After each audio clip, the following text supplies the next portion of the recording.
하나님은요, 당신의 몸을 생명의 양식으로 내어주기 위해서요, 창세전부터 계획된 하늘나라의 백성들을 만들기 위해서 이 땅에 육신의 몸으로 직접 오신 분이에요. 그렇기 때문에 성부, 성자, 성령 삼위일체 하나님을요, 따로 각각 분리해서 보면은요 안 되고요, 하나예요. 하늘 보좌에 계실 때는 성부 하나님이고요, 이 땅에 육신의 옷으로 오셨을 때는 성자 하나님이시고요, 그리고 다시 부활하시어 하늘 보좌로 가셔서 우리한테 말씀의 성령으로 오실 때 성령 하나님이시기 때문에요, 성부, 성자, 성령은요, 이 삼위일체는요 바로 하나님 한 분을 나타내는 거예요. 이를 조금 쉽게 얘기를 하면요, 나라는 사람은 변함이 없지만 시어머니 입장에서는 저는 며느리가 되고요, 우리 남편의 입장에서는 부인이 되고, 우리 자식의 입장에서는 제가 엄마가 돼요. 그렇기 때문에 성부, 성자, 성령이 바로 한 분 하나님을 뜻하는 거예요. 근데 거의 대부분의 많은 신학자들이나 목사들은요, 이와 같이 성부, 성자, 성령 하나님을요 각각으로 분리해서 보고 있어요. 즉 예수님은요, 창세전부터 여자의 몸에서 나실 예고된 성자 하나님이란 뜻이에요. 그러나 아버지와 아들이 서로 분리되어 있는 것이 아니에요. 예수님 안에 아버지가 계시고요, 성령이 계셔요. 말씀이 육신이 되었다는 것은요, 여호와 아버지께서 내가 장차 사람이 되리라고 약속하신 것을 입으로 말씀하셨어요.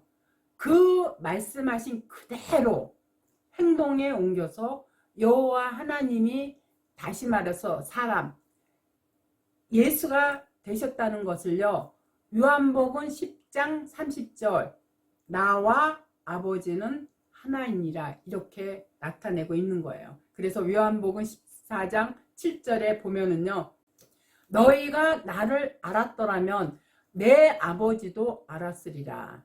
이제부터는 너희가 그를 알았고 또 보았느니라.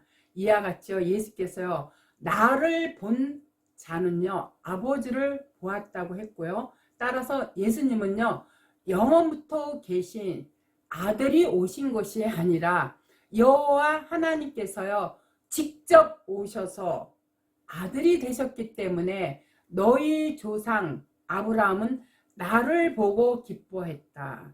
또 너희가 나를 알았으면 아버지를 알았고 나를 본 자는 아버지를 보았다 하신 것이다. 무엇보다요, 구약은요 창세기부터 말라기까지요 오직 여호와 하나님만 나와요. 그래서 유대인들은요 오직 여호와 하나님만 알고 믿었고, 구원받는 조건이 오직 여호와 하나님만 믿으면 구원이 되었어요. 이 한 분 하나님에 대한 사상은요 너무나 중요하기 때문에요, 하나님께서 이스라엘 백성을 택하시고요, 모세에게 계명을 주신 후 1500년 동안요 여호와 하나님 한 분만 하나님이시라는 교육을 시키셨어요. 만약 그들이요 다른 신으로 하나님을 만들거나 섬기면요 질투하시고 가차없이 죽이셨어요. 그래서 1500년 동안 여호와 하나님만 한 분이시라는 하나님의 사상을 주의시키기 위해서요 많은 유대인들이 희생이 되었어요. 그래서 요한복음 5장 39절에 보면 너희가 성경에서 영생을 얻는 줄 생각하고 성경을 상고하거니와 이 성경이 곧 내게 대하여 중고하는 것이로다. 또 누가복음 24장 44절에는요 곧 모세의 율법과 선지자의 글과 시편에서 나를 가리켜 기록된 모든 것이 이루어져야 하리라. 오직 한 분의 하나님밖에 모르던 이 유대인들은요 하나님의 본체가 예수의 몸으로 이 땅에 오신 하나님을 알아보지 못하고요. 예수께서 내가 구약에서 너희 조상이 섬기고 믿었던 그 하나님이라고 하자요. 돌로 치료했고요. 결국 예수 그리스도를 십자가에 못 박혀 죽였어요. 오늘날도 마찬가지예요. 특히 한국 교회처럼요. 그리스도이신 예수를요. 알아보지 못하고 수없이 죽이고 난도질하는 교회도 아마 없을 거예요. 그러니까 아예 무당 예수로 둔갑시키고 있어요. 어느 날 강릉에 신모 목사가요 방문을 했어요. 그러면서 예수님은 어떤 분이신가요? 그래서 웬 뚱딴지 같은 질문인가 싶어서요. 그저 멀뚱히 쳐다보고 아무 말도 하지 않았어요. 성경의 역사는요. 죄로 인해서 사망 선고를 받은 인간에게요. 예수 그리스도를 통한 구원의 길을 가르쳐 주고 있는 구속사예요. 하나님의 구속사는요. 언약으로 끊임없이 이어지는 이 맥이에요. 그렇기 때문에 언약의 이 최종 목적지는요. 바로 죄로 말미암아 사망에 갇힌 사람을요. 구속해서 영생, 다시 말해서 성령이라는 최고의 선물로 이어지는 거예요. 제가 그 신목사한테요. 구원받았다고 생각하세요? 이렇게 물었더니요. 장로교서 30년 이상 목회를 하고 정령 퇴직한 목사한테요. 묻는 질문치고는 꽤나 도전적인 질문이지만요. 퇴직 후 변변한 수입이 없어서 부인과 갈등을 겪고 있는, 그래서 이혼까지 고려하고 있다는 그 목사한테 던진 질문인데요. 그 목사는 당연하죠. 이렇게 얘기를 하더라고요. 당연하다고.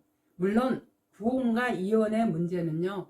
별개의 차원이에요. 그러나 그 목사 미간에 깊이 이 내천자의 주름이 잡힌 것을 보고요.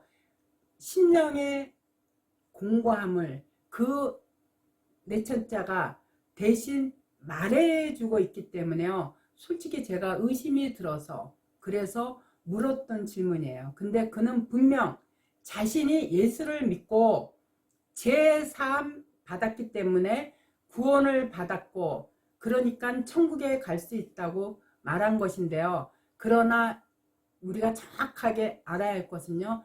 그러나요. 우리가 제사함만으로는요. 절대 구원을 받지 못해요. 세례를 받고 그리스도와 연합해야 아들의 나라로, 다시 말해서 천국으로 옮겨질 수가 있어요. 요한복음 14장 26절에 보면요.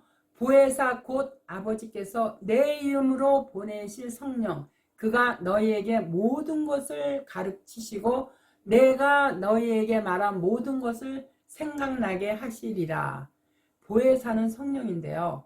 아버지께서 예수님 이름으로 보내신다고 했어요. 예수님의 이름으로 보낸다는 말씀은요. 아버지의 생명을 받아서 아들이 되신 예수님 속에 있는 아버지의 이 생명을 보낸다는 말이에요.